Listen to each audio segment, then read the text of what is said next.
வணக்கம். நாம் தமிழர் கட்சி ஆட்சி வரைவுல இன்றைக்கு நாம பார்க்க போற விளக்கம் எதை பத்தினா மருத்துவத்துறையை பற்றியது. நோய் நாடி நோய் முதல் நாடி அது தணிக்கும் வாய் நாடி வாய்ப்பை செயல். நோய்க்கான காரணத்தை அலசி ஆராய்ச்சி அது எதனால வந்துச்சு, எப்படி வந்துச்சு, என்னென்ன விளைவுகள் இதனால நேரும் அப்படிங்கறத அலசி ஆராய்ச்சி அதற்கேற்ற மருந்து நம்ம கொடுக்கும்போது உடல் ஆரோக்கியம் பெறும் அப்படிங்கிறது அதோட அர்த்தம். அதை விட நம்முடைய மூத்தாருடைய சொல் என்ன அப்படின்னு பாத்தீங்கன்னா, உணவே மருந்து, மருந்தே உணவு. ஆமா, உணவு தான் நம்முடைய உடலுக்கு தேவையான மருந்து.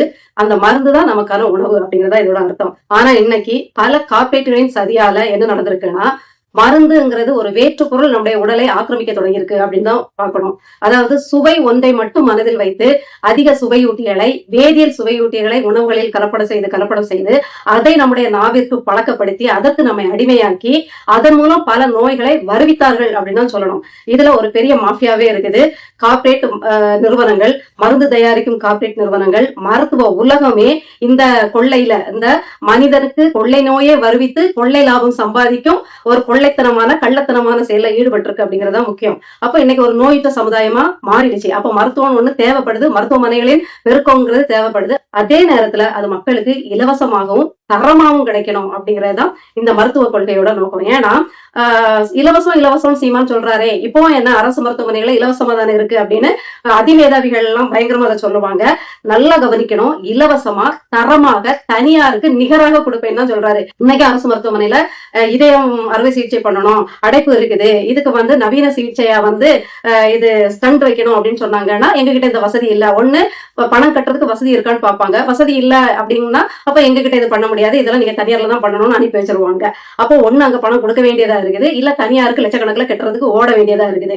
அப்போ அரசு மருத்துவமனையில உயர்தர அறுவை சிகிச்சைக்கு வாய்ப்பு இல்ல அப்படிங்கறதுதான் இதுல இருந்து தெரியுது. இன்னொன்னு தரமே இல்ல. அங்க போய் நம்ம நோயை இன்னும் போதாத குறைக்கு ஒரு நோயோட போனா இன்னும் 10 நோயோட தான் நம்ம வெளியில வர முடியுங்கிற ஒரு அசுத்தமான தூய்மையற்ற ஒரு சுற்றுச்சூழல், உள்கட்டமைப்பு எல்லாமே இருக்கிறது. எங்கேயுமே சுத்தம் சுகாதாரம் கிடையாது.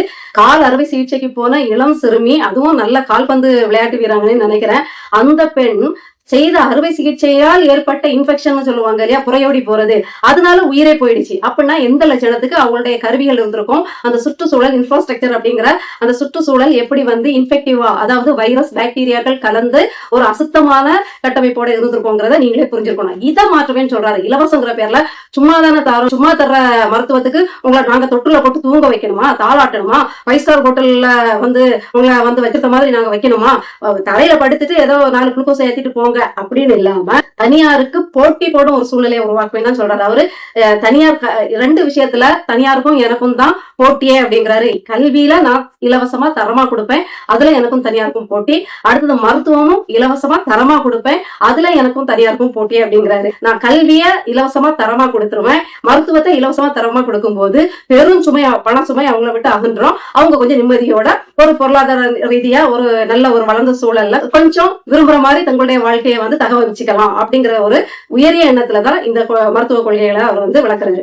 அவர் சொல்ல வர்றதெல்லாம் முதல் குடிமகன் பிரதம மந்திரி முதலமைச்சருக்கு ஒரு தனியார் மருத்துவமனையில என்ன ஒரு தரமான மருத்துவம் வழங்கப்படுமோ, இல்ல அவங்க அரசு மருத்துவமனையில சேர்ந்தாங்கன்னா அவங்களுக்கு எவ்வளவு தரமான ஒரு மருத்துவம் அங்க பயந்து அப்படி பணிவோடையும் அப்படி பயபக்தியோட எப்படி அவங்களுக்கு ஒரு மருத்துவத்தை பார்ப்பாங்களோ அதே ஒரு மரியாதையோட அதே ஒரு அக்கறையோட எளிய குடிமகனுக்கும் கடைநிலை குடிமகனுக்கும் கொடுக்கப்படும் அப்படிங்கறத ஆணித்தரமா சொல்றாரு. அதே மாதிரி மருத்துவ படிப்பை தமிழ்ல தான் நான் அறிமுகப்படுத்துவேன். ஏன்னா சாம்வேல் அப்படிங்கிற ஒரு வெளிநாட்டு பாதிரியார் இங்க மருத்துவரா பணியாற்றிய போது தமிழ்ல தான், ஆங்கிலத்துல இருந்த பாடத்தை தமிழ்ல தான் மொழிபெயர்த்து அவர் மருத்துவத்தை விளக்கினார், மருத்துவ கல்லூரிகள்ல பாடம் நடத்தினாருங்கிறது உண்மை. அவர் 10க்கும் மேற்பட்ட மருத்துவ நூல்களை தமிழ்ல எழுதியிருக்காரு. ஒரு வெளிநாட்டு ஆங்கிலேய மருத்துவரால இங்க தமிழை கத்துக்கிட்டு தமிழ்ல பாடம் நடத்த முடியும், தமிழ்ல மருத்துவ நூல்களை மொழிபெயர்த்து அதிலேயே அவர் மருத்துவத்தை வெளிப்படுத்த முடியும், விளக்க முடியும். அப்படின்னா தமிழராகிய நம்மளால ஏன் புரிஞ்சிக்க முடியாது, ஏன் மொழிபெயர்க்க முடியாது, ஏன் கல்லூரியில பாடம் நடத்த முடியாது அப்படிங்கறதுதான் அவருடைய நியாயமான கேள்வி. அதே மாதிரி அவர் ஒரு 10 மருத்துவ நூல்கள் தமிழ்ல மொழிபெயர்த்திருக்காரு. அதையும் நான் பாடத்திட்டத்துல அதை இணைப்பேன் அப்படிங்கறதையும் அவர் சொல்றாரு. அதே மாதிரி ஆரம்ப சுகாதார மையங்களுக்கு நான் முக்கியத்துவம் கொடுப்பேன். நம்முடைய தமிழ்நாட்டை பொறுத்த வரைக்கும் 30,000 பேர் நிரம்பிய ஒரு பகுதிக்கு தான் ஒரு ஆரம்ப சுகாதார மையம் இருக்குது. அதுவும் அடிப்படை வசதிகள் கூட அதுல இல்லாம அங்க போறதுக்கு பயப்படுற மாதிரி தான் அது இருக்குது. ஆனா நான் 10,000 பேருக்கு ஒரு ஆரம்ப சுகாதார மையம் இருக்கிற மாதிரி நான் ஏற்படுத்தி கொடுப்பேன். அங்க பெரிய பெரிய உபகரணங்கள், நவீன கருவிகள் இல்லாட்டாலும் பொது மருத்துவங்கள் பாக்குற மாதிரி சிரமம் இல்லாம அவசரத்துக்கு ஓடி பொது மருத்துவங்கள், காது, மூக்கு, தொண்டை, காய்ச்சல், கால்வலி, தலைவலி அப்படிங்கிற பொதுவான சில மருத்துவங்கள் மக்கள் பாக்குற மாதிரி நான் அதை வந்து ஏற்பாடு பண்ணுவேன்.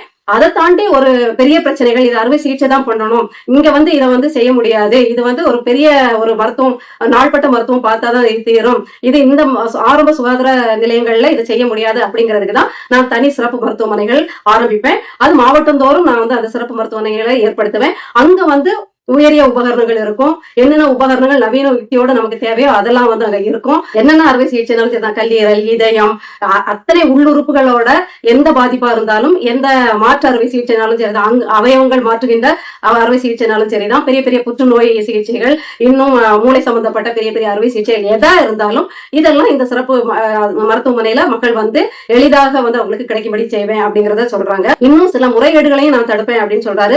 அரசு மருத்துவமனைகள்ல கையூட்டு கொடுத்தாதான் அந்த மருத்துவம் வந்து கொடுக்கப்படும், அப்படின்னாதான் மருத்துவரை பார்க்க விடுவாங்க. அதே மாதிரி வந்து ஒரு பெரிய பெரிய எம்ஆர்ஐ ஸ்கேன், இந்த மாதிரி ஸ்கேன் எடுக்கணும்னா பணம் கட்டணும். அதே மாதிரி சுகாதாரமற்ற நிலைகள், மருத்துவரே வந்து அலக்கழிக்கிறது, அங்க போங்க இங்க போங்கன்னு அலக்கழிக்கிறது, இந்த எந்த மாதிரி வேலையும் பண்ண மாட்டேன். மருத்துவர் இல்ல, மருத்துவர் பற்றாக்குறையை நிவர்த்தி பண்ணுவேன். தேவையான அளவுக்கு மருத்துவர்களை வந்து நான் வந்து பணி நியமனம் செய்வேன். இங்க வருகை பதிவேட்டுல கையெழுத்து போட்டுக்கிட்டு தன்னுடைய சொந்த தனியார் மருத்துவமனையில ஓடி போய் நிற்கிற அந்த கதையெல்லாம் என்னுடைய ஆட்சியில நடக்காது. பயோமெட்ரிக் முறையில வந்து வருகை பதிவு செய்வேன். எப்ப போனாலும் மருத்துவர்கள் அந்தந்த பணியில் இருக்கிறவங்க, சுழற்சி முறையில இருக்கக்கூடிய மருத்துவர்கள், செவிலியர்கள், உதவியாளர்கள் யாரா இருந்தாலும் சரிதான், ஆயாமாவும் இருந்தாலும் சரிதான், அனைவரும் சுழற்சி முறையில இயங்குவாங்க. அதே நேரத்துல அனைவரும் ஒழுங்காக தங்களுடைய கடமையை செய்கிறார்களான்னு கண்காணிக்கப்படுவாங்க. எல்லா இடமும் கண்காணிப்பு கேமராக்கள் பொருத்தப்படும். மருத்துவரின் பாதுகாப்பும் உறுதி செய்யப்படும். ஏன்னா இப்போ வந்து மருத்துவருக்கு மேல தப்பு இருக்கோ இல்லையோ, பாதி மருத்துவர்களோட அலட்சிய போக்குல வந்த விளைவுகளாலதான் சண்டை போடுறாங்க, குத்துறாங்க, வெட்டுறாங்க, இதெல்லாம் கூட நடக்குது. இருப்பினும் மருத்துவருடைய பாதுகாப்பு வந்து உறுதி செய்யப்படும். அந்த கோபத்துல மக்கள் வந்து பொங்கி எழாத அளவுக்கு மருத்துவரும் வந்து தன்னுடைய கடமையை செவ்வனே செய்யற மாதிரி அரசு வந்து அவங்களை கண்காணிக்கும். அதுக்கு தக்க நடவடிக்கை எடுக்கும். அவங்க கடமை தவறுனா அவங்க மேல நடவடிக்கை எடுக்கவும் அஞ்சாது அப்படிங்கறதே அண்ணன் சீமான் அவர்கள் சொல்றாங்க. அதே மாதிரி இந்த கிட்னி முறைகேடு, நம்ம கிட்னி திருட்டுன்னு சொல்லக்கூடாது இல்லையா, திருட்டு திராவிடத்துக்கு வலிக்கும். திருட்டு திராவிடத்துக்கு திருட்டுனாலே அவங்களை குத்துற மாதிரி குடையிற மாதிரி வலிக்கும். ஏன்னா அது அவங்க வாங்குற பேராச்சே, அதனால அவங்களுக்கு கொஞ்சம் குடையும். அதனால எதையுமே திருடர்கள் திருட்டுன்னு சொல்லக்கூடாது. யார சொன்னாலும் அவங்கள சொல்ற மாதிரியே அவங்களுக்கு தோணுங்கிறதுனால அவங்க வந்து முறைகேடுன்னு தான் சொல்லுவாங்க. திருட்டு மகாராஜாக்களுக்கு பகட்டு பெயர்கள் வைக்கிறதுல மட்டும் ஒரு பஞ்சமும் இருக்காது. அப்போ இந்த கிட்னி திருட்டு, இந்த அறுவை சிகிச்சைங்கிற பேர்ல கிட்னி திருட்டு, கோமால வந்து யாராவது வந்து மாட்டிக்கிட்டாங்கன்னா பெரிய பெரிய செல்வந்தர்களுக்கு வந்து பல கோடிகள்ல வந்து விலை பேசி அவர்களுடைய அவயவங்களை திருடி மாற்றுறது, இந்த மாதிரி எந்த ஒரு போங்காட்டமும் திருட்டுத்தனமும் என்னுடைய ஆட்சியில வந்து இருக்காது. அது எல்லாமே முறைப்படி கண்காணிக்கப்படும். ஒவ்வொருத்தருக்குமே வந்து ஒரு அட்டை மாதிரி போட்டுருவேன். பிறந்த குழந்தையிலிருந்தே அவர்களுக்கு வந்து ஒரு தனி மருத்துவ அட்டை வந்து எப்படி ஆதார் கார்டு இருக்குதோ அதே மாதிரி அவர்களுக்கு வந்து ஒரு தனி மருத்துவ அட்டை இருக்கும். அதுல பிறந்ததிலிருந்து பிறந்தப்ப அவர்கள் சம்பந்தமான அத்தனை தகவல்களும் அதுல இருக்கும். வருடத்துக்கு ஒரு முறை வந்து முழுமையாக அவர்களை வந்து பரிசோதனை செய்யறதுக்கு ஏற்பாடு செய்யப்படும். ஒவ்வொரு தடவை அந்த இலவச பரிசோதனைகள் செய்யப்படும் போதும் அந்த அட்டைகளில் அந்த குறிப்புகள் வந்து குறிக்கப்படும். இவை எல்லாமே கணினி மயமாக்கப்படும். இந்த தகவல்கள் எல்லாமே கணினியில பதிவு செய்யப்படும். அப்போ இவங்க தமிழ்நாட்டுல எந்த மூலையில போய் எங்க போய் சிகிச்சை எடுத்தாலும், ஒரு விபத்துக்குள்ளாகி போனாலும் சரிதான், ஒரு நோய்க்காக போனாலும் சரிதான், அவர்களுடைய வரலாறு, பிறந்ததுல இருந்து அவர்கள் என்னென்ன சிகிச்சை எடுத்திருக்காங்க, அவர்களுக்கு ஏதாவது பிறவியிலே ஏதாவது குறைபாடுகள் இருக்கா, இல்ல இடையில ஏதாவது வேற அறுவை சிகிச்சைகள் நடந்திருக்கா, வேற ஏதாவது சிகிச்சைகள் வந்து கொடுக்கப்பட்டிருக்கா, ஏதாவது மருந்துகள் அலர்ஜி இருக்கான்னு அவர்களுடைய முழு வரலாறும் அந்த கணினி மயமாக்கப்பட்டனால அவர்களுடைய பெயர், முகவரி, அந்த தகவல்கள் கொடுக்கும் போதே அவர்களுடைய முழு வரலாறும் வரும். இது மருத்துவர்களுக்கு சிகிச்சை அளிக்கவும் எளிதாக இருக்கும். பொதுமக்களுக்கும், நம்முடைய மக்களுக்கும் இது வந்து மிகுந்த பிரயோஜனமா இருக்கும் அப்படிங்கிறாரு. இது பள்ளிக்கூடத்துக்கும் உதவும். இந்த அட்டையை கொண்டு போய் பள்ளிக்கூடத்துல வந்து இதோட பதிவுகளை வந்து அவங்க பதிவு செய்யும் போது குழந்தைக்கு அங்கே ஏதாவது நேர்ந்தால் முதலுதவி செய்யறதுக்கோ மருத்துவ சிகிச்சை கொடுக்கறதுக்கும் அது ஏதுவாக அமையும். அத்தகைய பிள்ளைகளை ஆசிரியர்கள் கையாளுறதுக்கும் அது எளிதாக அமையும் அப்படிங்கறதுனால இதை வந்து நான் வந்து அமல்படுத்துவேன். இதை வந்து சரியா முறையா பயன்படுத்தி அவங்களுக்கு வந்து எல்லா நலமும் பெறதுக்கு வழி செய்வேன் அப்படிங்கறதையும் சொல்றாங்க. எப்படி தரம் ஏத்துவீங்க அப்படின்னு கேக்குறீங்க. அதை அவரும் வந்து அவ்வளவு பொதுக்கூட்டங்கள்ல சொல்றாரு, பரப்புரையில சொல்றாரு. கிட்டத்தட்ட 10 வருஷமா இதை சொல்லிக்கிட்டே தான் இருக்காரு. ஆனா உங்களுக்கு காதுகள்லாம் ரொம்ப அடைச்சிக்கிட்டு இருக்கனால, திமுக, அதிமுக, இப்ப வர தவக்கல கட்சி எல்லாம் வந்து உங்க காதுகளை அடைச்சிட்டு இருக்கனால நல்லது எதுவுமே தலைக்கு ஏறல அப்படின்னு தான் சொல்லணும்.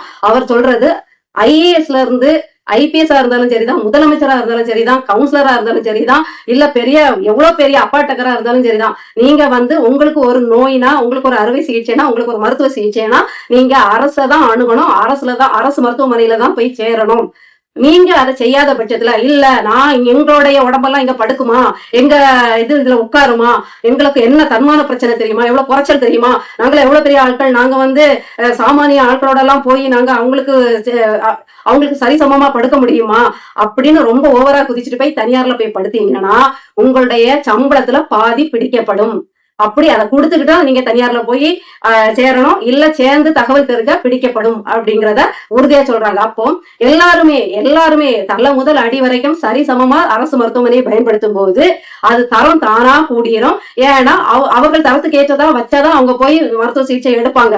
அப்போ ஐயோ ஐஏஎஸ் வந்திருக்காங்களே, முதலமைச்சர் வரக்கூடிய அரசு மருத்துவமனை ஆச்சே, எல்லாம் உயர்தர மக்களும் பெரிய பெரிய அந்தஸ்து உள்ளவங்களும் வரவங்களாச்சே, இவங்க தூய்மை இல்லைன்னா நம்மள கேள்வி கேட்பாங்களே, இங்க நாத்து முடிச்சிருந்தா நம்மள ரவுண்டு கட்டுவாங்களே, ரைடு விடுவாங்களே, நம்மள உண்டு இல்லைன்னு ஆக்கிடுவாங்களேங்கிற பயத்துல மருத்துவர்கள் முதல் ஆயா வரைக்கும் அங்க ஒழுங்கா வேலை பார்ப்பாங்க. தனியாருக்கு இணையாக அது மின்னும். அதுதான் உண்மையும் கூட. அரசு மருத்துவமனைகள்ல இருக்கக்கூடிய அடிப்படை குறைபாடுகள் தீர்க்கப்படும். அதாவது மருத்துவர்கள் பற்றாக்குறை, படுக்கை வசதிகள் பற்றாக்குறை, செவிலியர்கள் பற்றாக்குறை, ஆயா இல்ல கவனிப்பாளர்கள், உதவியாளர்கள் பற்றாக்குறை, முக்கியமான நவீன உபகரணங்கள் பற்றாக்குறை, இது எல்லாமே தீர்க்கப்படும். அரசு மருத்துவமனையில் போய் சேர்றதுக்கு பெரும்பாலானவர்கள் என்னென்ன குறைபாடுகளை சொல்றாங்களோ அத்தனை குறைபாடுகளும் என்னுடைய ஆட்சியில களையப்படும். யார் இதுக்கு பயப்படவே வேண்டியதில்ல. தைரியமா சீமான் ஆட்சியில இருக்கக்கூடிய மருத்துவமனைக்கு வந்து மருத்துவம் பார்த்துட்டு டெத்தா போகலாம் அப்படிங்கிறத அவரு சொல்றாரு. முதியோர்கள் ரொம்ப கஷ்டப்பட்டு மருத்துவமனையை தேடி ஓட வேண்டியதில்லை. இருக்கிற இடத்துல வீட்டுல இருந்துகிட்டே குறிப்பிட்ட கைபேசி எண்ணுக்கு அவர்கள் தகவல் சொன்னா மருத்துவர்களே வீடு தேடி வருவாங்க, அவர்களுக்கு வேண்டிய உதவிகளை செய்வாங்க, மருந்து மாத்திரைகளை கொடுத்து சிகிச்சை அளிப்பாங்க. ஆனா இது வீட்டுல இருந்து சிகிச்சை அளிக்க முடியாது, அவசரம், இது மருத்துவமனைக்கு கொண்டு போய் அதுக்குரிய சிகிச்சை கொடுத்தாதான் இது காப்பாற்றப்படுவாங்க, இல்ல இது அப்படிதான் பண்ணணும் அப்படின்றது அவர்களே அவசர ஊர்திக்கு கைபேசியில தகவல் கொடுத்து குறிப்பிட்ட அரசு மருத்துவமனைக்கு கொண்டு போய் வைத்தியம் பார்ப்பாங்க அப்படிங்கறதையும் இதுல சொல்றாங்க. மருத்துவ உபகரணங்கள் தமிழ்நாட்டிலேயே தயாரிக்கப்படும். நாம எதுக்கு வெளிநாட்டுல இருந்து வருது, வெளிநாட்டுல இருந்து இறக்குமதி பண்ணணும், அவன் வெளிநாட்டுக்காரன் வைக்கிற விலையை வேற கொடுக்கணும், இறக்குமதி பண்ணக்கூடிய காசை வேற அள்ளி தெளிக்கணும், அதெல்லாம் விட்டுட்டு நம்ம தமிழ்நாட்டிலையும் மூளைக்காரங்க இருக்காங்க. எல்லாவித கருவிகளையும் கண்டுபிடிக்கிற அளவுக்கு இஸ்ரோல இன்னும் வெளிநாட்டுல எல்லாம் போய் அடுத்தவனுக்கு ஐடியா கொடுக்கிற இடத்துலதான் தமிழர்கள் இருக்காங்க. அப்பேற்பட்ட மூலக்காரர் நம்முடைய தமிழர்களை வச்சே நான் புதிய உபகரணங்களை தயாரிக்கிற நிறுவனங்களை இங்கேயே தொடங்குவேன், நாம அதே நம்முடைய அரசு மருத்துவமனைகள்ல பயன்படுத்திக்கலாம் அப்படிங்கறத சொல்றாங்க. அதே மாதிரி அனைத்து மருத்துவங்களும் சமத்துவமாக அங்கீகரிக்கப்படும் அப்படின்னு. ஏன்னா இன்னைக்கு ஆங்கிலேய மருத்துவம் தான் முதன்மையா நிக்குது, அதுக்குதான் எல்லாருமே முக்கியத்துவமும் கொடுக்குறாங்க. மற்ற ஹோமியோபதிங்கிற, சித்த மருத்துவங்கிற, இன்னும் யுனானி, இன்னும் பலதரப்பட்ட மருத்துவ முறைகள் இருக்கு. இந்த சிகிச்சை முறைகளை யாருமே பெருசா அங்கீகரிக்கிறது இல்ல. குறிப்பா ஒன்றிய அரசு இதை நிராகரிச்சுட்டு தான் இருக்குது. நம்முடைய தமிழ்நாடு அரசுகளும் இதுக்கு பெரிய வாய்ப்புகளோ இடமோ கொடுக்கறது இல்ல. என்னுடைய ஆட்சி காலத்துல ஆங்கிலேய மருத்துவத்துக்கு இணையா இவைகள்லாம் பாவிக்கப்படும். அதற்குரிய கட்டடங்கள், சித்த மருத்துவம், ஹோமியோபதி மருத்துவம் பொதுமக்கள் விரும்புற அளவுக்கு அவர்களுக்கு எந்த மருத்துவம், எந்த முறை அவர்களுக்கு பிடிக்குதோ அந்த முறை மருத்துவத்தை எளிதாக அணுகிற வகையில சரிசமமா மருத்துவமனைகள் அவர்களுக்காகவும் தொடங்கப்படும், அவர்களுக்கும் அந்த வாய்ப்புகள் வழங்கப்படும். அதே நேரத்துல இதுல உள்ள இடர்பாடுகளும் நீக்கப்படும். ஏன்னா நிறைய மருத்துவ சிகிச்சைகள் இந்த பிற மருத்துவ சிகிச்சை முறைகள்ல இல்லாதது மாதிரி இருக்கும். அப்ப அதற்குரிய ஆய்வுகள் மேற்கொள்ளப்பட்டு அதற்கான வழிமுறைகளும் தோற்றுவிக்கப்படும், அவர்களுக்கு உரிய மதிப்பளிக்கப்படும் அப்படிங்கிறதையும் அனுசீமானவர்கள் சொல்றாங்க. அதே மாதிரி உயிர் காக்கும் ஊர்திகள் இன்னைக்கு குறைவான எண்ணிக்கையில் தான் இருக்கு. நாம ஒரு அவசரத்துக்கு விபத்துக்குள்ளான இடத்துல இல்ல அவசர ஒரு மருத்துவ சிகிச்சைக்காக கைபேசியில அழைத்தாலோ அவங்க அந்த அவசர ஊர்தி இங்க சேரதுக்கு முன்னாடியே உயிர் போற நிலைமை தான் இன்னைக்கு இருக்குது. சிற்றூர்கள், பேரூர்கள், அந்த மாநகரங்கள், நகரங்கள், அந்த ஏரியாக்களில் என்னென்ன மக்கள் தொகை எந்தெந்த விதாச்சாரத்துல இருக்காங்களோ அதற்கேற்ப அவசர ஊர்திகளின் எண்ணிக்கை பெருக்கப்படும் அப்படிங்கறதை அனந்த் சொல்றாங்க. அதே மாதிரி பாத்தீங்கன்னா பல் மருத்துவத்துக்கும் முக்கியத்துவம் கொடுக்கப்படும். ஏன்னா பல இதய நோய்களுக்கு காரணம் பல் சீர்கேடு அப்படின்னு சொல்லப்படுது. பல் சொத்தை, பல்லுல ஏதாவது குறைபாடுகள், பெரிய பெரிய குறைபாடுகளா இருக்கும். ஆனா சாதாரண பல்வலி தானே விட்டுருப்பாங்க. விட்டு பாத்தீங்கன்னா அது இதய நோயில கொண்டு போய் முடியும். அப்போ ஒரு சின்ன ஒரு விஷயம் நினைக்கிறது பெரிய ஒரு ஆபத்துல கொண்டு போய் முடியறதுனால இதுக்கு முக்கியத்துவம் கொடுக்கப்படும். இந்த மருத்துவ கல்லூரிகளும் இதுக்கு குறைவாதான் இருக்குது.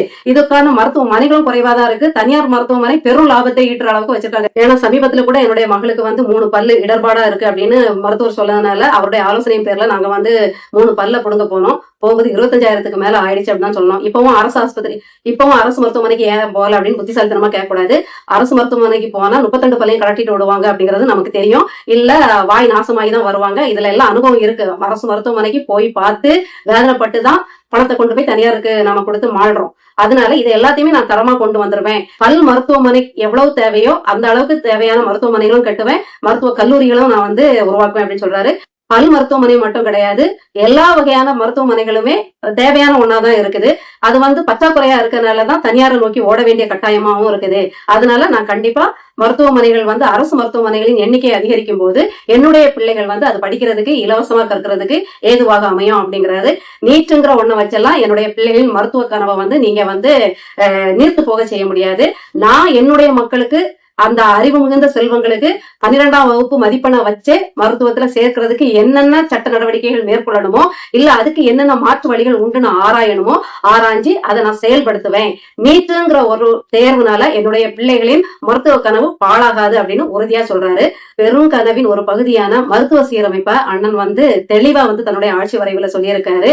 இப்பவும் நான் சொல்றேன், இலவசமா இதெல்லாம் இருக்குது, ஆனா தரமா இல்ல. அண்ணனுடைய ஒற்றை சொல், ஒற்றை நம்பிக்கையா அவர் சொல்றது, இலவசம் தரத்தோட நான் கொடுக்கிறேன், தனியாருக்கும் எனக்கும் தான் போட்டியே, நான் தனியாருக்கு நிகராக வெளிநாடு காணொலிகள் எல்லாம் வெளிநாடுகளோட மாதிரி படங்கள் எல்லாம் போட்டு காட்டுவாரு. என்னன்னா, நான் இதற்கு இணையா எப்படி வெளிநாடுகள்ல தன்னுடைய நாட்டு மக்களுக்காக, தன்னுடைய சொந்த நாட்டு மக்களுக்காக ஒரு அதிகாரம் தனியாருக்கு இணையான மருத்துவம் கொடுக்குதோ, நானும் அதே மாதிரி கொடுப்பேன். அவன் கொடுப்பானா என்னால கொடுக்க முடியாதா? கண்டிப்பா நான் அதை செயல்படுத்துவேங்கிறாரு.